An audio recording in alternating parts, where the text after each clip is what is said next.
Hello friends. आप सभी को जैसा कि मालूम है कि अभी रिसेंटली बिहार का चुनाव संपन्न हुआ और जिसका परिणाम आया, शायद हो सकता है सत्ता परिवर्तन हो जाए। बट चुनाव संपन्न होने के बाद में जो रिजल्ट आया, उस पे बहुत सारे मीडिया हाउसेस ने बहुत कुछ अपने अपने परसेप्शन रखे कि ऐसा कैसे हो पाया। बट मेरे विचार से एक चीज है कि जैसे कहा गया है कि इंसान जो बोता है वही काटता है, और इस परिदृश्य में मुझे एक चीज बहुत सही लगता है कि जैसे कि श्री लालू प्रसाद यादव जी ने 2005 के पहले वहाँ का जो माहौल था, जैसा कि लोग बताते हैं कि आए दिन वहाँ पे लोग घर से बाहर निकलते थे तो उनको डर रहता था कोई न कोई हादसा हो सकता है। सपोज अगर दिल्ली से कमा करके ट्रेन से उतरा, वो घर तक सुरक्षित पहुंच पाएगा कि नहीं, ये कोई गारंटी नहीं था। उस समय इतनी लूटपाट, हत्या इतना बड़े पैमाने पर होता था और भ्रष्टाचार की तो कोई सीमा ही नहीं थी। हर चीज में वहां पे भ्रष्टाचार होता था,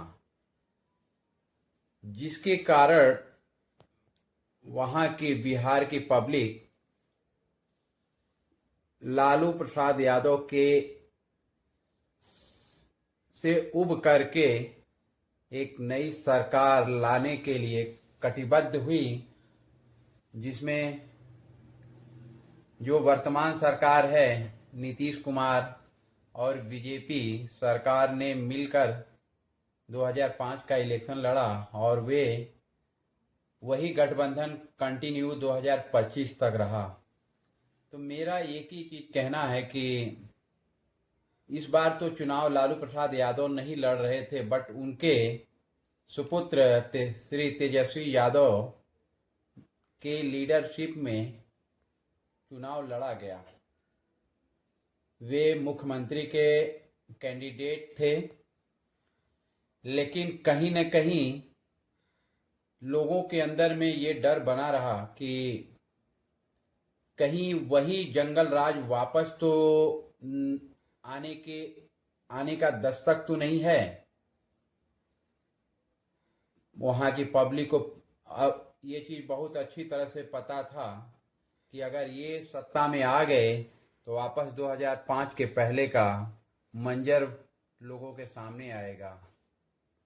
और इस चुनाव में भी जिस तरह से कन्विंसिंग लालू प्रसाद या तेजस्वी यादव की पार्टी के द्वारा किया गया, वो बिल्कुल ही लोगों को समझ में आ गया कि आगे अगर सत्ता में आ गए तो क्या करने वाले हैं।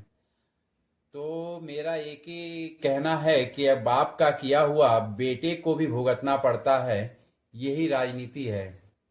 तो इसलिए बाप अगर सही रहेगा तो बेटा भी उसकी लिगेसी को आगे लेके जा सकता है। क्योंकि हमेशा आपका तुलना आपके जो पास्ट है, पिछला है, अतीत है, उसके साथ ही किया जाता है। इसलिए कभी भी कोई काम करते हैं, चाहे राजनीति में हो, चाहे पर्सनल हो, चाहे कहीं पे भी हो, तो आपको क्लीन इमेज, साफ छवि के साथ करना है, करप्शन में नहीं रहना है। हो सके तो लोगों को मदद करिए। धन्यवाद।